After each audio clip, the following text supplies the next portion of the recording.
Hello বন্ধুরা, আজকের এই ভিডিওতে আমি এক্সপ্লেন করতে যাচ্ছি সম্প্রতি মুক্তিপ্রাপ্ত ইমরান হাশমি অভিনীত আওয়ারা পান 2 সিনেমার গল্প। এটি আওয়ারা পান সিনেমার সেকেন্ড পার্ট। তবে আপনি যদি প্রথম সিনেমাটি না দেখে থাকেন তাহলে আগে সংক্ষেপে বলে দিচ্ছি সেখানে কি হয়েছিল, যাতে এই সিনেমার গল্পটি বুঝতে আপনার কোনো সমস্যা না হয়। প্রথম সিনেমায় আমরা দেখতে পাই শিবম একজন গ্যাংস্টারের হয়ে কাজ করত, কিন্তু সে আলিয়া নামের একটি মেয়ের প্রেমে পড়ে যায়। আলিয়ার আল্লাহর উপর অনেক বেশি বিশ্বাস ছিল। আলিয়ার সঙ্গে থাকতে থাকতে শিবম বুঝতে পারে কাউকে মুক্ত করে দেওয়াই সবচেয়ে বড় পুণ্যের কাজ, আর এই কারণে সে আলিয়ার সঙ্গে সবসময় কবুতরদের খাঁচা থেকে মুক্ত করে দিত।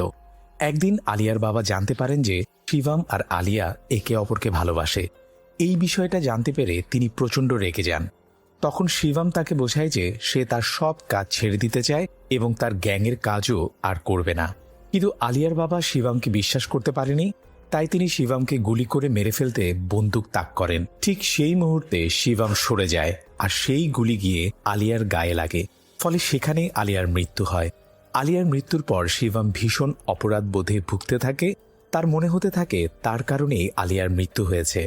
এরপর একদিন শিবমের বস তাকে জানায় যে তার একজন গার্লফ্রেন্ড আছে যার নাম রিমা, কিন্তু তার সন্দেহ রিমা অন্য কারো সঙ্গে সম্পর্কে আছে। তাই সে শিবমকে রিমার উপর নজর রাখতে বলে। বসের কথা মতো শিবম রিমার উপর নজর রাখতে শুরু করে, কিন্তু রিমাকে দেখার পর শিবমের মনে হতে থাকে যেন সে আলিয়াকেই দেখতে পাচ্ছে, কারণ রিমার ব্যবহার আর স্বভাব অনেকটাই আলিয়ার মতো ছিল। পরে শিবম জানতে পারে রিমা বিলাল নামের একটি ছেলেকে ভালোবাসে। একই সঙ্গে সে আরও জানতে পারে যে রিমা আসলে পাকিস্তানের মেয়ে এবং তাকে প্রতারণা করে হংকংয়ে নিয়ে আসা হয়েছিল।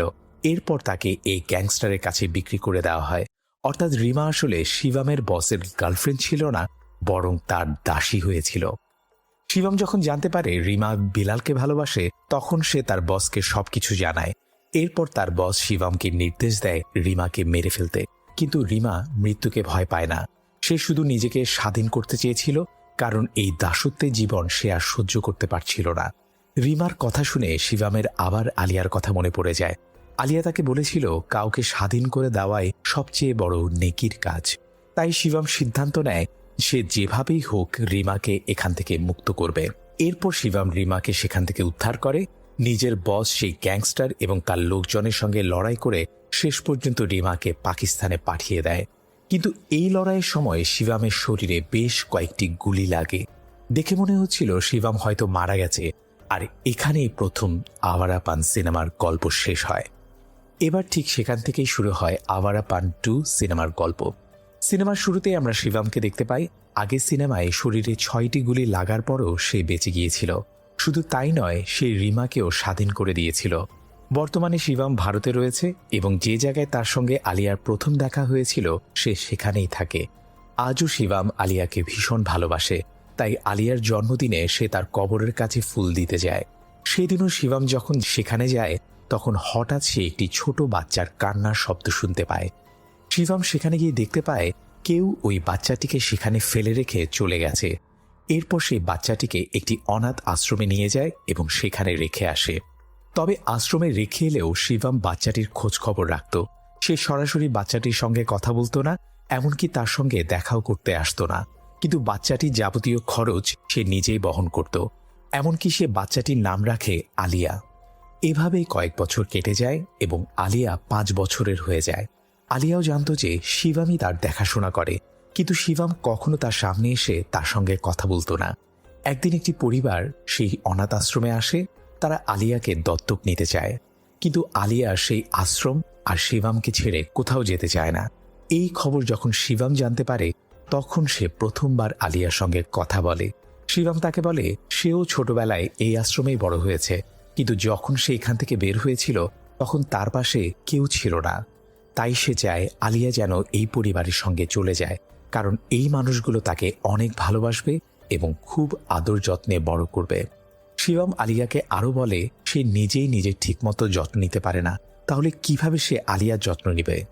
শিবমের এসব কথা শোনার পর আলিয়া শেষ পর্যন্ত সেই পরিবারের সঙ্গে চলে যায়। এতে শিবমও কিছুটা নিশ্চিন্ত হয়, কারণ এখন আর আলিয়ার দায়িত্ব তার উপর নেই। কিন্তু কয়েকদিন পর শিবমের সঙ্গে একজন পুলিশ অফিসারের দেখা হয়। তার নাম ছিল সামার।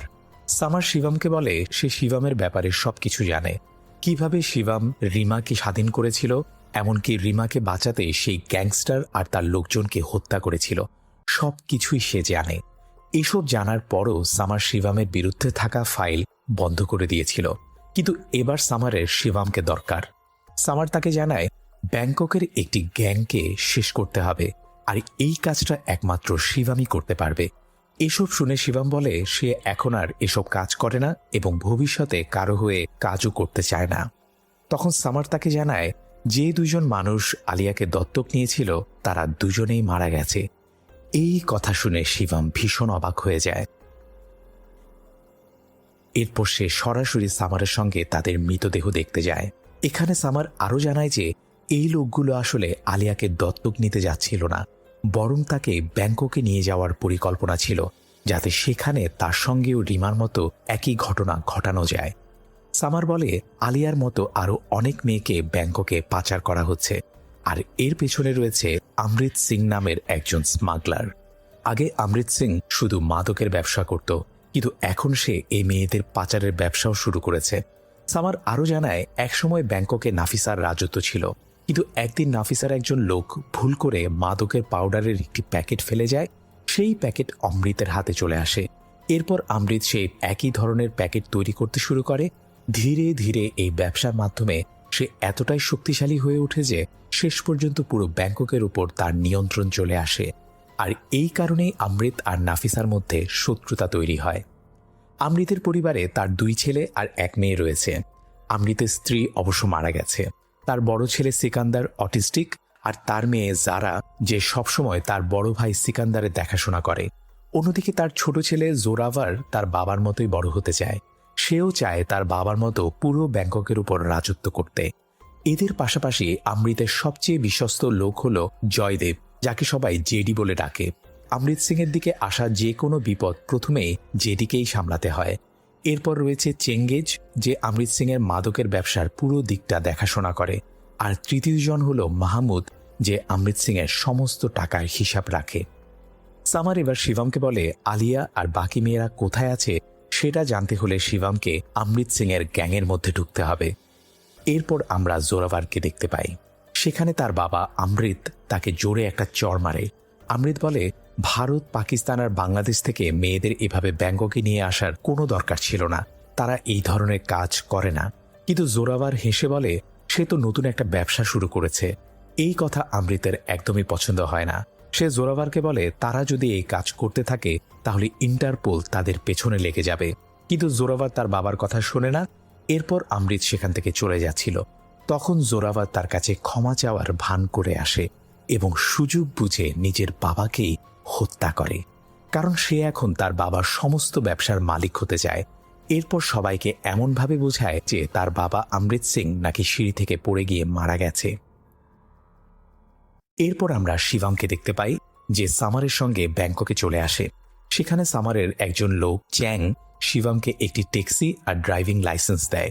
পাশাপাশি সে শিবমকে সতর্ক করে দেয় যে তাকে পুলিশের কাছ থেকে সবসময় সাবধানে থাকতে হবে, কারণ পুলিশ যদি কখনো শিবমকে ধরে ফেলে তাহলে সে চ্যাংয়ের কথা তাদের বলতে পারবে না। আর যদিও বা চ্যাংয়ের নাম সে বলে দেয় তাহলে চ্যাং শিবমকে চেনার কথাই অস্বীকার করবে। তখন শিবম তাকে বলে সে পুলিশের হাতে ধরা পড়বে না, এখানকার নিয়মকানুন সে খুব ভালো করেই জানে, তাই চ্যাং যেন চিন্তা না করে। এরপর আমরা দেখি অমৃতের শোকসভা চলছে। ঠিক সেই সময় জোরাভার, জারা আর সিকান্দারকে লক্ষ্য করে গুলি চালানো শুরু হয়। কোনোভাবে গুলি থেকে বেঁচে তারা 3 জন একটি ট্যাক্সিতে উঠে পড়ে, আর সেই ট্যাক্সিটাই ছিল শিবমের। জোরাভার শিবমকে দ্রুত গাড়ি চালিয়ে সেখান থেকে বেরিয়ে যেতে বলে। শিবম সঙ্গে সঙ্গে ট্যাক্সি নিয়ে সেখান থেকে পালাতে শুরু করে, কিন্তু তাদের শত্রুরা পেছন থেকে ধাওয়া করছিল এবং গাড়ির উপর গুলি চালাচ্ছিল। এতে জোরাভার বেশ ভয় পেয়ে যায়।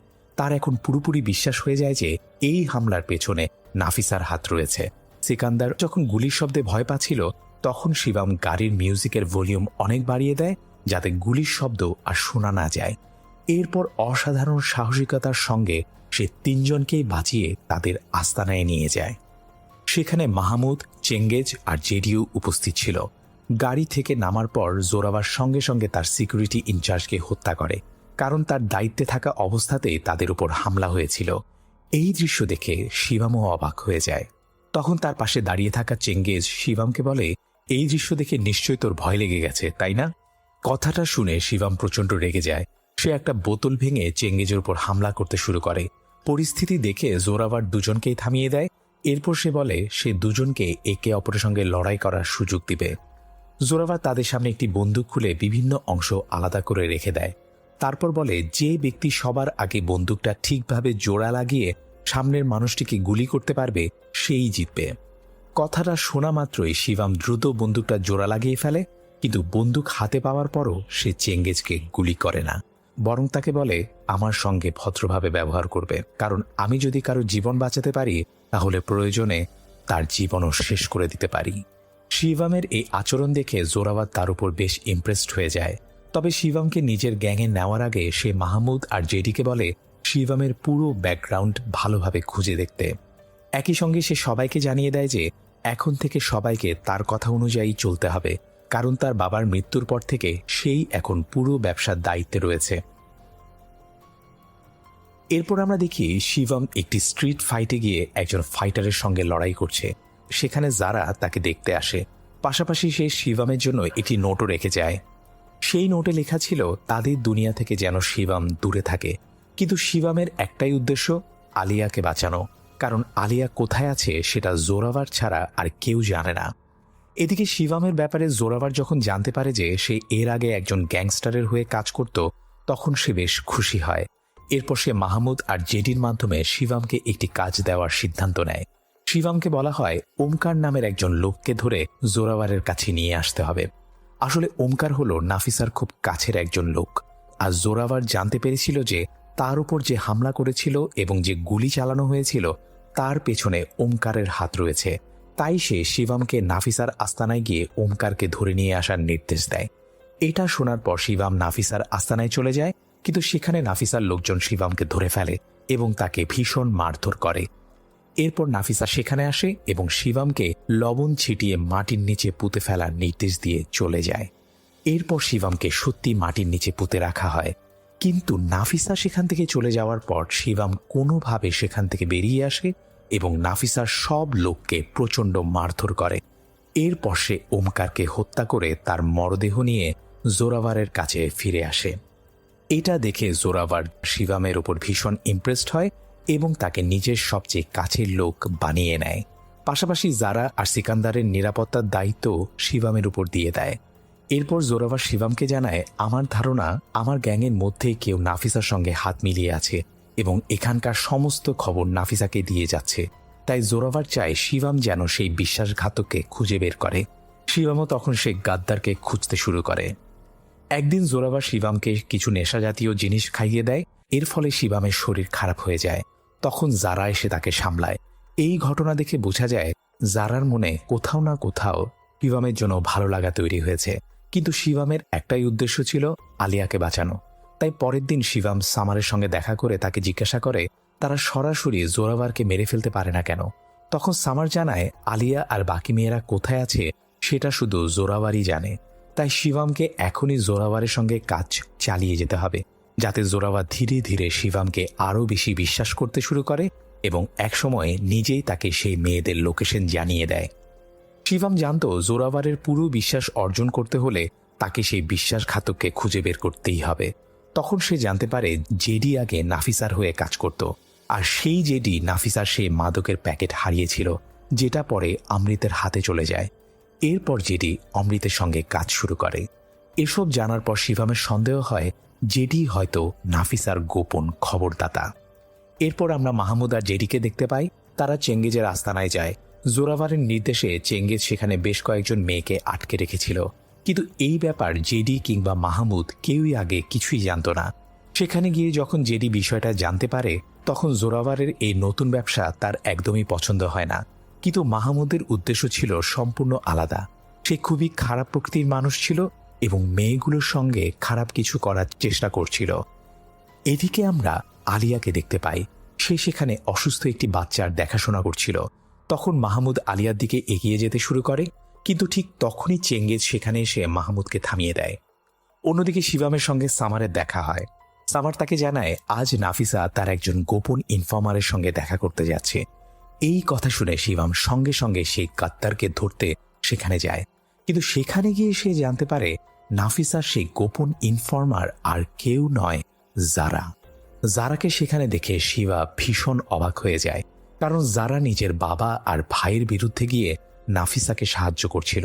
জারা আর নাফিসার কথাবার্তা থেকে শিবম জানতে পারে জারা আসলে চায় নাফিসা যেন তাদের পুরো ব্যবসা দখল করে নেয়, কারণ তাদের পরিবার এই ধরনের কালো ব্যবসা করছে যেটা জারার একদমই পছন্দ ছিল না। তাই সে নাফিসাকে সাহায্য করছিল যাতে জোরাওয়ারকে হত্যা না করেও নাফিসা যেন তাদের পুরো ব্যবসা দখল করে নিতে পারে। এই কারণে জারা সেদিন নাফিসার সঙ্গে দেখা করতে এসেছিল। সে নাফিসার কাছে জানতে চায় সেদিন তাদের উপর হামলা কেন করা হয়েছিল। তখন নাফিসা তাকে বলে সেই হামলা যদি সে করত তাহলে জোরাওয়ার, জারা আর সিকান্দার 3 ভাই বোনে সেদিন মারা যেত। নাফিসা পরিষ্কার করে জানায় সেই হামলা সে করেনি। এরপর নাফিসা জারাকে বলে তাদের উপর হামলা করে কার সবচেয়ে বেশি লাভ হয়েছে সেটা ভাবতে। যার সবচেয়ে বেশি লাভ হয়েছে হামলাটা আসলে সেই করেছে। এই কথা শুনে জারা বুঝতে পারে পুরো ঘটনাটি শিবামই ঘটিয়েছিল, কারণ এই হামলার পর সবচেয়ে বেশি লাভ হয়েছিল শিবামেরই। এরপর নাফিসা জারাকে জানায় শিবাম আসলে ইন্টারপোলের লোক। এই কথা শুনে জারা ভীষণ অবাক হয়ে যায়। কিছুক্ষণ পর জারা আর শিবাম একে অপরের মুখোমুখি হয় এবং দুজনে একে অপরের দিকে বন্দুক তাক করে। এরপর দুজনে নিজেদের আসল উদ্দেশ্যের কথা একে অপরকে জানায়। শিবাম জারাকে বলে সে কেন এই গ্যাংয়ে যোগ দিয়েছে। তখন জারাও জানায় তার একমাত্র উদ্দেশ্য হল তার পরিবারকে এই কালো ব্যবসা থেকে বের করে আনা। জারা বলে তার বাবা অমৃত সিং এই ব্যবসা করতে পছন্দ করত, কিন্তু তার মা কখনোই এই কাজ পছন্দ করতেন না। অন্যদিকে অমৃত সিং চাইতো তার 3 সন্তানও যেন তার মতো এই ব্যবসা এগিয়ে নিয়ে যায়, কিন্তু জোরাওয়ার ছাড়া তার আর কোনো সন্তানই এই কাজ করতে চাইতো না। ছোটবেলা থেকে জোরাওয়ার খুন করা শুরু করে দিয়েছিল। যখন তাদের মা জানতে পারেন যে জোরাওয়ার এসব কাজ করছে, তখন তিনি নিজের সন্তানদের নিয়ে এই জায়গা থেকে অনেক দূরে চলে যেতে চেয়েছিলেন, কিন্তু জোরাওয়ার গিয়ে এই কথা তার বাবাকে বলে দেয়। এরপর অমৃত সিং নিজের স্ত্রীকেই হত্যা করে। জারা শিবামকে বলে সে চায় না তার পরিবারের মানুষগুলো এই নোংরা ব্যবসার সঙ্গে জড়িয়ে থাকুক, আর এই কারণে সে নাফিসাকে সাহায্য করছিল যাতে কোনোভাবে তার পরিবারকে এই ব্যবসা থেকে বের করে আনা যায়। জারার কথা শুনে শিবাম তাকে আশ্বস্ত করে বলে সে যেন চিন্তা না করে, সে জারা আর সিকান্দারকে অবশ্যই বাঁচাবে। পাশাপাশি শিবাম জারাকে বলে তার পরিবারকে বাঁচানোর জন্য নাফিসার সাহায্য নেওয়ার কোনো প্রয়োজন নেই। এরপর শিবাম নিজের বুদ্ধি কাজে লাগিয়ে জোরাওয়ারের সামনে কিছু ফেক ডকুমেন্টস হাজির করে। সেই ডকুমেন্টস দেখে মনে হচ্ছিল আসলে মাহমুদ নাফিসার সঙ্গে হাত মিলিয়েছে এবং নাফিসা মাহমুদকে অনেক টাকা দিয়েছে। এই কথা জানতে পেরে জোরাওয়ার প্রচণ্ড রেগে যায়। এরপর সে মাহমুদের বন্ধু জেডিকে নির্দেশ দেয় মাহমুদকে হত্যা করতে। এরপর জেডি মাহমুদকে হত্যা করে এবং সেখানেই মাহমুদের মৃত্যু হয়। কিন্তু তখনও শিবাম জানতে পারেনি আলিয়া আর বাকি মেয়েরা কোথায় আছে। তাই সে জারাকে বলে যেন সে জোরাওয়ারের সঙ্গে কথা বলে। এরপর জারা জোরাওয়ারকে বলে একজন বোন হিসেবে সেও তার ব্যবসায় তাকে সাহায্য করতে চায়, তবে সে চায় সিকান্দারকে যেন এসব কাজ থেকে দূরে রাখা হয়। জোরাওয়ারও এতে রাজি হয়ে যায়। এরপর সে জারাকে সেই জায়গায় পাঠিয়ে দেয় যেখানে আলিয়া আর বাকি মেয়েদেরকে আটকে রাখা হয়েছিল। এদিকে শিবাম জারাকে বলেছিল সে আলিয়াকে একটি তাবিজ দিয়েছে। সেই তাবিজ দেখেই জারা বুঝতে পারবে সেখানে থাকা মেয়েদের মধ্যে আলিয়া কে। অন্যদিকে আমরা জেডিকে দেখতে পাই। সে নাফিসার কাছে গিয়ে জানতে চায় মাহমুদ সত্যি কি নাফিসার সঙ্গে হাত মিলিয়েছিল। প্রথমে নাফিসা তাকে কিছুই বলতে চাইছিল না, কিন্তু পরে সে জেডিকে পুরো সত্য জানিয়ে দেয়। সে বলে জারা তার সঙ্গে মিলে কাজ করছিল এবং শিবাম আসলে ইন্টারপোলের একজন লোক। আসলে নাফিসা ইচ্ছা করে এই পরিস্থিতি তৈরি করেছিল। সে চেয়েছিল জোরাওয়ারের লোকজন নিজেরাই একে অপরের বিরুদ্ধে লড়াই করুক এবং নিজেদের মধ্যে একে অপরকে শেষ করে দিক, তাহলে তার জন্য পুরো কাজটা একেবারেই সহজ হয়ে যাবে। এবার জেডি শিবাম আর জারার আসল সত্য জেনে যায়, তাই সে জোরাওয়ারের কাছে গিয়ে সবকিছু জানিয়ে দেয়। এরপর জোরাওয়ার সামারকে ধরে ফেলে এবং শিবামকে তার সামনে নিয়ে আসে। শিবামকে সে বলে সামারকে হত্যা করতে, কিন্তু শিবাম সেটা করতে রাজি হয় না। তখন জোরাওয়ারের লোকজন সামারকে হত্যা করে এবং শিবামকে প্রচণ্ড মারধর করে অজ্ঞান করে দেয়। এরপর সামারের মৃতদেহের পাশেই শিবামকে ফেলে রেখে তারা চলে যায়, কারণ একজন ইন্টারপোল অফিসার মারা গেছে এবং এই হত্যার দায় শিবামের উপর চাপিয়ে দেওয়া হয়েছিল। তাই পুলিশ শিবমকে গ্রেফতার করতে আসবেই। কিছুক্ষণ পর পুলিশ এসে শিবমকে গ্রেফতার করে নিয়ে যায়। এরপর পুলিশ তাকে ভীষণভাবে জিজ্ঞাসাবাদ ও নির্যাতন করতে থাকে। অন্যদিকে জোরাওয়ারের কাছে এবার জারার আসল পরিচয় প্রকাশ পেয়ে গেছে। তাই সে জারাকে বলে সে যা করেছে সেটা কোনোভাবেই ক্ষমা করার মতো নয়। তাই এখন জারাকে গিয়েই শিবমকে হত্যা করতে হবে, আর যদি জারা সেটা না করে তাহলে জোরাওয়ার তাকে মেরে ফেলবে। জারা তখন বলে সে চাইলে তাকে মেরে ফেলতে পারে, কিন্তু জোরাওয়ার তাকে মনে করিয়ে দেয় জারা মারা গেলে সিকান্দারের কি হবে, সে সিকান্দারকেও মেরে ফেলবে। এই কথা শুনে জারা থেমে যায় এবং শেষ পর্যন্ত জোরাওয়ারের কাজ করতে রাজি হয়ে যায়। জারা তখন জোরাওয়ারকে জানায় শিবম এখানে এসেছে শুধু তার মেয়ে আলিয়াকে বাঁচানোর জন্য। তাই সে যদি শিবমের কাছে গিয়ে বলে যে আলিয়া মারা গেছে, তাহলে শিবম মানসিকভাবে পুরোপুরি ভেঙে পড়বে, আর তখন তাকে হারানো অনেক সহজ হবে। এই পরিকল্পনাটা জোরাওয়ারেরও বেশ পছন্দ হয়। এরপর জোরাওয়ার জারাকে সঙ্গে নিয়ে থানায় যায়, যেখানে শিবমকে প্রচণ্ড নির্যাতন করা হচ্ছিল। জারা সেখানে শিবমকে সেই তাবিজটি দেখিয়ে বলে আলিয়া মারা গেছে। এই কথা শুনে শিবম পুরোপুরি ভেঙে পড়ে। তার হাত পা বাঁধা ছিল, তারপরও সে কোনোভাবে জোরাওয়ারকে দাঁত দিয়ে কামড়ে ধরে। জোরাওয়ারও অনেক কষ্টে নিজেকে ছাড়িয়ে নিয়ে সেখান থেকে বেরিয়ে যায়। এরপর শিবম পুলিশকে জানায় যে সে ইন্টারপোলের হয়ে কাজ করে, পাশাপাশি সে তাদের চ্যাংয়ের কথাও জানায়। কিছুক্ষণ পর চ্যাং সেখানে আসে, কিন্তু সে শিবমকে চিনতে অস্বীকার করে। সে পুলিশকে বলে সে একজন অ্যাম্বুলেন্স ড্রাইভার, যদি অ্যাম্বুলেন্সের দরকার হয় তাহলে তাকে ডাকতে পারে। এই কথা বলে চ্যাং সেখান থেকে চলে যায়। আসলে চ্যাং সরাসরি শিবমকে সাহায্য করেনি, কিন্তু যাওয়ার আগে সে শিবমকে ইশারা করে বোঝায় যেন সে নিজেকে আরও আহত করে, তাহলে পুলিশ তাকে হাসপাতালে নিয়ে যাবে। শিবমও ঠিক সেটাই করে। এরপর তাকে অ্যাম্বুলেন্স করে সেখান থেকে নিয়ে যাওয়া হয়, আর সেই অ্যাম্বুলেন্সের ড্রাইভার ছিল চ্যাং। চ্যাং তখন শিবমকে সেখান থেকে পালিয়ে যেতে সাহায্য করে, কিন্তু পুলিশ তাদের উপর গুলি চালায় এবং সেই গুলিতে চ্যাং মারা যায়। এরপর আমরা জোরাওয়ারকে দেখতে পাই। সে জারা আর সিকান্দারকে সঙ্গে নিয়ে সেই মেয়েদের ডিল করতে আসে। ঠিক তখনই সেখানে নাফিসা এসে হাজির হয়। নাফিসা জোরাওয়ারকে বলে সে এখানে তার ডিল নষ্ট করতে কিংবা তার সঙ্গে শত্রুতা করতে আসেনি। সে জানায় শিবম তার কাছে এসেছিল এবং জোরাওয়ারকে শেষ করতে তার সাহায্য চেয়েছিল, কিন্তু নাফিসার একটা শর্ত ছিল, সে চায় তারা সবার আগে ইন্টারপোলের লোকদের শেষ করুক। তাই সে শিবমকে ধরে এখানে নিয়ে এসেছে এবং এখন তাকে জোরাওয়ারের হাতে তুলে দিচ্ছে। এরপর জোরাওয়ার শিবমকে প্রচণ্ড মারধর করে এবং জেডিকে বলে শিবমকে গুলি করে মেরে ফেলতে। এরপর জোরাওয়ার সেই মেয়েদের ডিল করতে চলে যায়। তখন জেডি শিবমকে বলে সে জানে শিবম নাফিসার সঙ্গে মিলেই এখানে এসেছে, অর্থাৎ নাফিসা ইচ্ছা করে শিবমকে এখানে ফেলে রেখে যায়নি। এরপর জেডি শিবমকে জানায় জোরাওয়ার যে এই ধরনের ব্যবসা করছে সেটা তারও পছন্দ নয়।